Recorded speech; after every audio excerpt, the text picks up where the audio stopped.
ഞാനിന്ന് തയ്യാറാക്കിയിരിക്കുന്നത് നമ്മൾ ബേക്കറിയിൽ നിന്നൊക്കെ വാങ്ങുന്ന ബിസ്ക്കറ്റ് ഉണ്ടല്ലോ. അപ്പോൾ അത് നമുക്ക് അധികം ഇൻഗ്രീഡിയൻസ് ഒന്നും ഇല്ലാതെ അതേ ടേസ്റ്റിൽ തന്നെ വീട്ടിൽ എങ്ങനെ തയ്യാറാക്കാമെന്നുള്ളതാണ് വീഡിയോയിൽ ഉൾപ്പെടുത്തിയിരിക്കുന്നത്.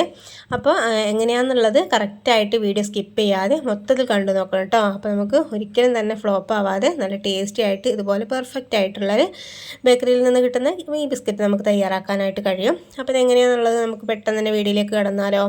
അതിന് വേണ്ടിയിട്ട് 1 കപ്പ് മൈദപ്പൊടി എടുത്തിട്ടുണ്ട്. അപ്പോൾ ഈ കപ്പളവ് കാണിക്കുന്നത് എന്താണെന്ന് വെച്ചാൽ നമ്മൾ ഏത് കപ്പിലാണോ എടുക്കുന്നത് ആ അളവിനാണ് ബാക്കിയുള്ള ഇൻഗ്രീഡിയൻസ് ചേർത്ത് കൊടുക്കേണ്ടത്. അപ്പോൾ അത് പ്രത്യേകം ശ്രദ്ധിക്കുക. നമ്മൾ ഏത് പാത്രത്തിലെടുത്താലും കുഴപ്പമില്ല കേട്ടോ. ചായ കുടിക്കുന്ന ഗ്ലാസ്സിലെടുത്താലും കുഴപ്പമൊന്നുമില്ല. ഇനി അതിലേക്ക് 1/2 കപ്പ് പഞ്ചസാര പൊടിച്ചതാണ് ഇട്ട് കൊടുക്കുന്നത്. അപ്പോൾ 1 കപ്പ് മൈദപ്പൊടിക്ക് 1/2 കപ്പ് പഞ്ചസാര കറക്റ്റായിട്ടുള്ളൊരു മധുരം തന്നെയായിരുന്നു കേട്ടോ. ഈ ഒരു അളവിന് എടുത്താൽ മതിയാവും.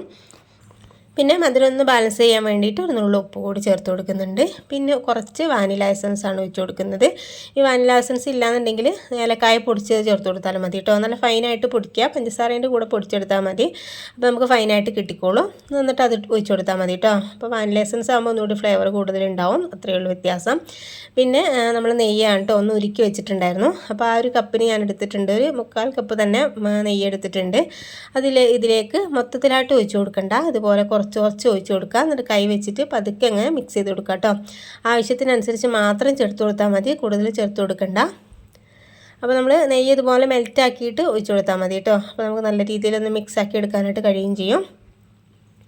പിന്നെ ഇതിൻ്റെ പ്രത്യേകത എന്നുള്ളത് നമ്മൾ ഒരുപാട് സ്പീഡിൽ ഹറിബറി ആയിട്ട് ചെയ്ത് കൊടുക്കണ്ട. അപ്പോൾ നമുക്കിത് സോഫ്റ്റായിട്ട് നല്ല ടേസ്റ്റി ആയിട്ട് കിട്ടില്ല. അപ്പോൾ അതുകൊണ്ടാണ് ഇതുപോലെ പതുക്കെ തന്നെ കുറച്ച് ഒഴിച്ച് കൊടുത്തതിന് ശേഷം ഇതുപോലെ ഒഴിച്ച് കൊടുക്കുക കേട്ടോ. ഇതിന് പകരം നെയ്യിന് പകരം ഇപ്പോൾ ഓയിലൊന്നും ഒഴിച്ച് കൊടുത്താൽ കറക്റ്റായിട്ട് ടേസ്റ്റും കാര്യങ്ങളും കിട്ടില്ല കേട്ടോ. അപ്പോൾ ഈ ഒരു ബിസ്ക്കറ്റിൻ്റെ ടേസ്റ്റ് എന്ന് പറയുന്നത് ഇതുപോലെ നെയ്യ് ഒഴിച്ച് കൊടുക്കുമ്പോൾ തന്നെയാണ്. അപ്പോൾ അത് മാത്രം കുറച്ച് കൂടുതലായിട്ട് നമുക്ക് വേണ്ടി വരും. അപ്പോൾ ഇതൊന്ന് നനഞ്ഞ് കിട്ടണമല്ലോ. അപ്പോൾ അതിന് വേണ്ടിയിട്ടാണ് കേട്ടോ. അപ്പോൾ ഒട്ടും തന്നെ കട്ടകളൊന്നും ഇല്ലാതെ ഇതുപോലെ കൈ വെച്ചിട്ട് നല്ല രീതിയിലൊന്ന് മിക്സ് ആക്കി കൊടുക്കാം. അപ്പോൾ ഞാൻ എടുത്തിരിക്കുന്ന ഈ ഒരു നെയ്യ് എനിക്ക് മൊത്തത്തിൽ ആവശ്യം വന്നിട്ടുണ്ടായിരുന്നു കേട്ടോ. അപ്പോൾ നിങ്ങൾക്ക് എത്രയാണ് ആവശ്യം നോക്കിയിട്ട് അത്രയും ചേർത്ത് കൊടുക്കാവുന്നതേ ഉള്ളൂ. അപ്പോൾ ഞാനിതുപോലെ ഒന്ന് നനച്ചെടുത്തിട്ടുണ്ട്. അപ്പോൾ നമുക്ക് ഇതിൻ്റെ ഒരു പാകം എന്ന് പറയുന്നത് നമ്മൾ കൈ കൊണ്ട് ഇങ്ങനെ പിടിക്കുന്ന സമയത്ത് ഇതുപോലെ ബോളാക്കി എടുക്കാനായിട്ട് കഴിയും വേണം. പക്ഷേ ഇങ്ങനെ നമ്മൾ പ്രസ് ചെയ്യുന്ന സമയത്ത് പൊട്ടിപ്പോവുകയും ചെയ്യും കേട്ടോ. ആ ഒരു പാകത്തിനാണ് നമുക്ക് ഈ ഒരു മാവ് തയ്യാറാക്കി എടുക്കേണ്ടത് കേട്ടോ. അപ്പോൾ അതുപോലെ ഒന്ന് ശ്രദ്ധിച്ച് ചെയ്താൽ മതി. ഇതുപോലെ കുറച്ച് പതുക്കെ ചെയ്ത് കൊടുത്താൽ മതി. വേറെ കാര്യമായിട്ട് ശ്രദ്ധിക്കേണ്ട കാര്യമൊന്നുമില്ല. പിന്നെ നമ്മൾ ഒരുപാട് സ്പീഡിൽ ഇത് കുഴച്ചെടുക്കുന്ന സമയത്ത് നമുക്ക് ആ കടയിൽ നിന്നൊക്കെ വാങ്ങുന്ന ആ ഒരു ബിസ്ക്കറ്റിൻ്റെ കറക്റ്റായിട്ട് ടെക്സ്ചറും കാര്യങ്ങളും കിട്ടില്ല കേട്ടോ. ഹാർഡായിട്ട് പോവും. അപ്പോൾ ഒരുപാട് ഹാർഡായിട്ടുണ്ടെങ്കിൽ നമുക്ക് ഇത് കറക്റ്റായിട്ട് കഴിക്കാനായിട്ട് ടേസ്റ്റ് ഉണ്ടാവില്ലല്ലോ. അപ്പോൾ അതിന് വേണ്ടിയിട്ടാണ്. അപ്പോൾ ഇതുപോലെ ഞാനൊരു ബോളാക്കി എടുത്തിട്ടുണ്ട്. ഇതുപോലെ കൈ വെച്ചിട്ട് വിരൽ വെച്ചിട്ട് ജസ്റ്റ് നിങ്ങൾ പ്രസ് ചെയ്ത് കൊടുത്താൽ മതി കേട്ടോ. എന്നിട്ട് ഒരുപാട് പ്രസ് ചെയ്ത് കൊടുക്കും വേണ്ട. ഇതുപോലെ സൈഡ് ഭാഗമൊക്കെ വിരൽ വെച്ചിട്ട് എന്തെങ്കിലും ഷേപ്പാക്കി കൊടുക്കുക. എന്നിട്ട് സെൻറ്റർ ഭാഗത്ത് വിരൽ വെച്ചിട്ട് തന്നെ എന്തെങ്കിലും പ്രസ് ചെയ്ത് കൊടുത്താൽ മതി. അപ്പോൾ നമുക്ക് ആ ഒരു ഷേപ്പ് കിട്ടുകയും ചെയ്തോളും. ഇപ്പോൾ ഇതുപോലെ ഞാൻ എല്ലാം ഇതുപോലെ അങ്ങ് ബോളാക്കി എടുക്കുന്നുണ്ട് കേട്ടോ. ബോളാക്കിയിട്ട് അതൊക്കെ തന്നെയാണ് പ്രസ് ചെയ്തിട്ട് ബോളാക്കി എടുക്കണ്ട. അത് പ്രത്യേകം ശ്രദ്ധിക്കണേ.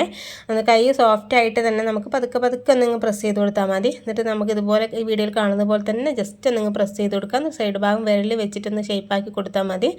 അപ്പോൾ ഒരുപാട് വലിപ്പത്തിൽ തയ്യാറാക്കണ്ട കേട്ടോ. നമ്മളിത് ബേക്ക് ചെയ്ത് എടുക്കുന്ന സമയത്ത് ഒന്നുകൂടി അങ്ങ് വലിപ്പത്തിൽ കിട്ടിക്കോളും.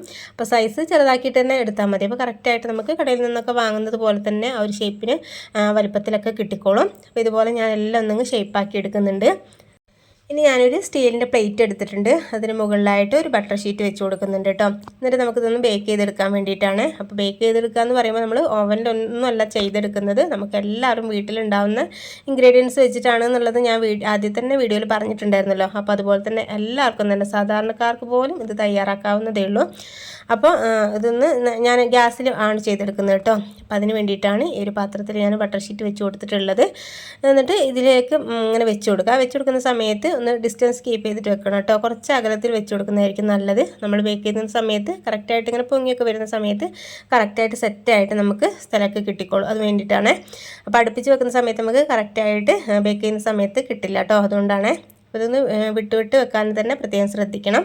പിന്നെ അതിന് മുകളിലായിട്ട് ഞാൻ നട്ട്സ് ഒന്ന് ക്രഷ് ചെയ്തിട്ട് വെച്ച് കൊടുക്കുന്നുണ്ട്. അപ്പോൾ ഇത് ഓപ്ഷണലാണ് കേട്ടോ. കയ്യിലുണ്ടെന്നുണ്ടെങ്കിൽ അല്ലെങ്കിൽ ഇഷ്ടമുണ്ടെന്നുണ്ടെങ്കിൽ ചേർത്ത് കൊടുത്താൽ മതി. അപ്പോൾ ഞാൻ കാണാനൊരു ഭംഗിക്ക് വേണ്ടിയിട്ടും അപ്പോൾ കഴിക്കുന്ന സമയത്ത് ഒരു നട്ട്സൊക്കെ കടിക്കാനായിട്ട് കിട്ടുമല്ലോ. അപ്പോൾ അതിന് വേണ്ടിയിട്ട് മാത്രം ചേർത്ത് കൊടുത്തു എന്നേ ഉള്ളൂ. അപ്പോൾ നിങ്ങൾക്ക് വേണമെന്നുണ്ടെങ്കിൽ മാത്രം ചേർത്ത് കൊടുത്താൽ മതിയാവും.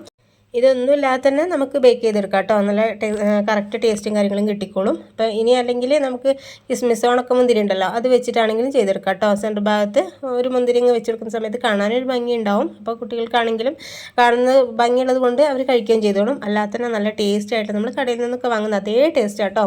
ഒരിക്കലും ഫ്ലോപ്പ് ആവില്ല. ഞാൻ പറഞ്ഞതുപോലെ ചെയ്തിട്ടുണ്ടെങ്കിൽ നമുക്ക് കറക്റ്റായിട്ട് ടേസ്റ്റി ആയിട്ട് നമുക്ക് ഈ ഒരു ബിസ്ക്കറ്റ് തയ്യാറാക്കി എടുക്കാനായിട്ട് കഴിയും. അപ്പോൾ വെള്ളം വെച്ച് കൊടുത്തതിന് ശേഷം ഞാൻ വെള്ളം വെച്ച് ജസ്റ്റ് നിങ്ങൾ പ്രസ് ചെയ്ത് കൊടുക്കുന്നുണ്ട് കേട്ടോ.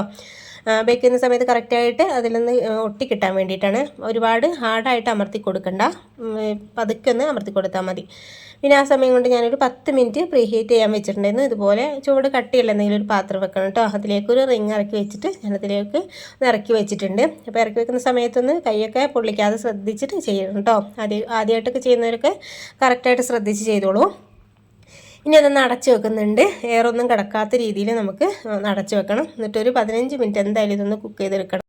പിന്നെ ബേക്ക് ചെയ്യുന്ന സമയത്ത് ലോ ഫ്ലെയിമിൽ തന്നെ വെക്കാൻ ശ്രദ്ധിക്കണേ. എന്നാലാണ് നമുക്ക് അടിയൊന്നും കരിയാതെ കറക്റ്റായിട്ട് സെറ്റായിട്ട് കിട്ടുള്ളൂ. അപ്പോൾ അത് 15 മിനിറ്റിന് ശേഷം തുറന്ന് നോക്കുമ്പോൾ ഇതുപോലെ ഒന്ന് ആയി കിട്ടിയിട്ടുണ്ട് കേട്ടോ. അപ്പോൾ ഞാൻ പറഞ്ഞില്ല, നമ്മൾ വെച്ചെടുക്കുന്ന സമയത്ത് ഇതിൻ്റെ സൈസ് എത്രയുണ്ടായിരുന്നു എന്നുള്ളത്. അപ്പോൾ അത് ഡബിളായിട്ടുണ്ടല്ലോ.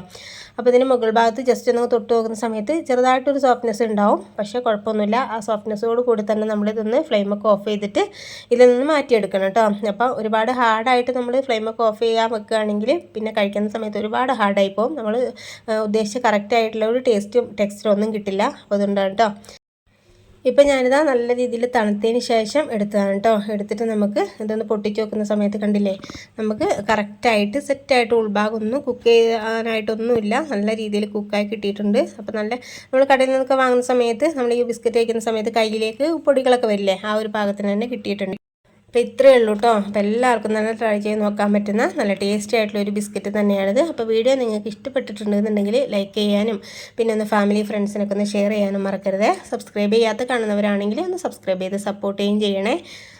ആ തൊട്ടടുത്ത് കാണുന്ന ബെല്ലൈക്കണും കൂടി ഒന്ന് പ്രസ് ചെയ്തിട്ട് അതിൽ കാണുന്ന ഓളെന്ന ഓപ്ഷൻ തന്നെ ക്ലിക്ക് ചെയ്യാൻ മറക്കരുത് കേട്ടോ. എന്നാലാണ് ഞാൻ പുതിയ വീഡിയോസൊക്കെ ഇടുമ്പോൾ നിങ്ങൾക്ക് നോട്ടിഫിക്കേഷൻ കിട്ടുകയുള്ളൂ.